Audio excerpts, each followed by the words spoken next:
जो इन सब बातों को समेटते हुए हम लिस्ट पे, या मनीष जी बोलिए, आप कुछ कमेंट करना चाह रहे हैं, बताइए बताइए। नहीं, मैं अभय की बात से सहमत हूँ। एक छोटा सा एक स्ट्रक्चरल ओवरले दे दूं।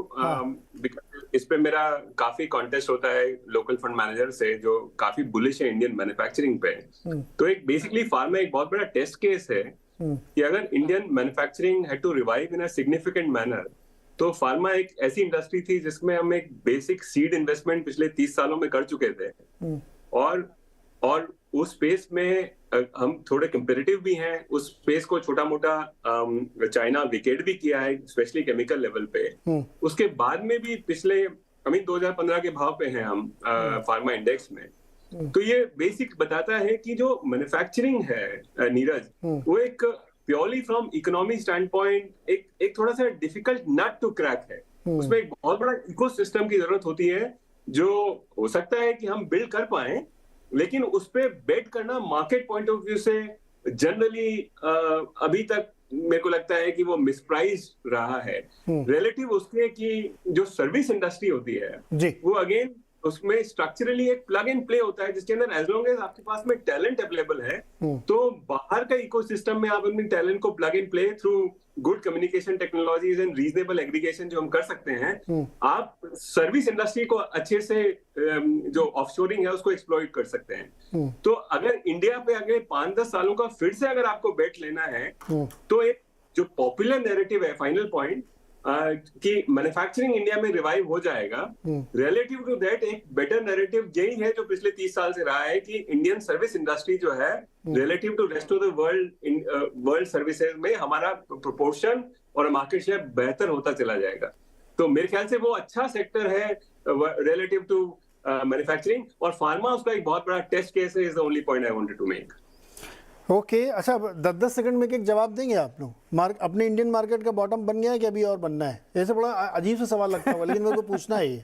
नहीं, मुझे लगता है वैल्यूएशन बेसिस पे फेयर वैल्यूएशन जोन में 20 का मल्टीपल चलेगा आपको? 20 का मल्टीपल चलेगा, हिस्टोरिकल मल्टीपल रहा है फॉरवर्ड बेसिस पे, थोड़ा बढ़ भी सकता है। आई थिंक 18 से 22 की रेंज है, तो उस रेंज में मेरे को लगता है 20 पे है, तो फेयर वैल्यूएशन पे है। अनुराग जी, आपको लगता है इंडियन मार्केट अब 16,800 के नीचे नहीं जा रहा है, वो बन गया बॉटम? अभी का टाइम करेक्शन या सेक्टोरल करेक्शन हो सकते हैं बहुत छोटे में, 30 सेकंड में? नहीं नीरज, मुझे तो अभी महंगा ही दिख रहा है इंडियन मार्केट, बट नीरज को कि मेरे पास ऑप्शन है, मैं ये नहीं कहूंगा कि बहुत वो है, बट बिकॉज मुझे यहीं पे इतने बार्गेन्स दिख रहे हैं यूएस में कि समय हार्ड बार्गेनर नहीं है अनुराग जी, ने इतनी तगड़ी बार्गेन करते हैं कि मतलब बिल्कुल। और नीरज, मार्केट इसलिए आगे नहीं जाएगा क्योंकि अभी मैं तो 70% कैश पे बैठा हूँ, तो ऐसे कैसे देंगे, मतलब तो वापस तो आना पड़ेगा। बिल्कुल।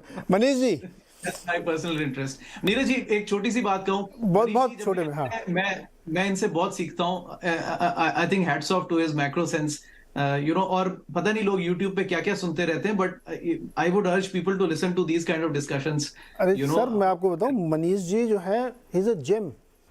इतना ज़बरदस्त नॉलेज हमारे आवाज़ के दर्शकों को मनीष जी देते हैं कि उनको सुनना चाहिए। आपका एग्रीमेंट डिसएग्रीमेंट एक बहुत अलग चीज़ होती है, बट आप फैक्ट के थ्रू अगर चीज़ों को समझते हैं ना, तो हम अपने शो में बार बार क्यों अभय जी को, मनीष जी को, आप लोगों को बुलाते हैं, क्योंकि मैं चाहता हूँ कि मेरे दर्शक बहुत अच्छा नॉलेज लेके जाएँ, प्योर नॉलेज लेके जाएँ, अनबायस्ड, और उसके बाद आप अपना डिसीजन लीजिए। डिसीजन लेने में आपकी मदद करते हैं। तो मनीष जी तो मैं खुद ही बहुत पढ़ता रहता हूँ, काफ़ी कुछ नॉलेज मेरा बोरोड इन्हीं से होता है। सो मनीष जी, लास्ट का 10 सेकंड का क्वेश्चन, मार्केट में बॉटम बना इंडिया में कि नहीं? 10 सेकंड बताइए बस। अब अगर आपने ये मेरे से बात करी है, तो मैं आपको एक छोटा सा मेरा हैंडीकैप बता दूं आज की। मेरे को मोटा मोटी अभय, अनुराग और नीरज ने जितना बोला है उसमें से 80% सुना ही नहीं दे रहा है। तो वो जो जैसा मार्केट होता है कि उसमें एक्चुअली के सामने क्या है वो दिखता नहीं है, कुछ स्पॉट्स दिखते हैं, तो उससे आप पिकअप करो थ्रेड और देन यू इंटरप्रेट कि शायद ये बोला होगा। तो मेरे ख्याल से आपने कुछ अच्छा ही बोला है, तो उसके लिए धन्यवाद। नहीं, मुझे लगता है कि जब यही देखो असली इकोनॉमिस्ट की पहचान होती है कि एक डॉट देखा उसने और पूरा बना दिया।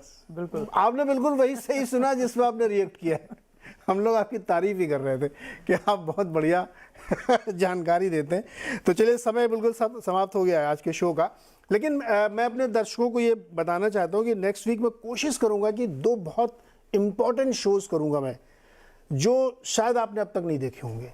तो मैं कोशिश करूँ, हल्की सी हिंट देता हूँ कि एक आईटी से जुड़ा हुआ हो सकता है और एक छोटे छोटे बिजनेसेस से जुड़ा हो सकता है। कोशिश करूँगा, अगर मेरी रिसर्च हो गई, होमवर्क कर लिया मैंने वीकेंड में, तो वो शो अगले हफ्ते करने की कोशिश करेंगे और सचमुच आपको बहुत मज़ा आएगा और आपको बहुत प्योर, ओरिजिनल और इन डेप्थ नॉलेज उसमें मिलेगा।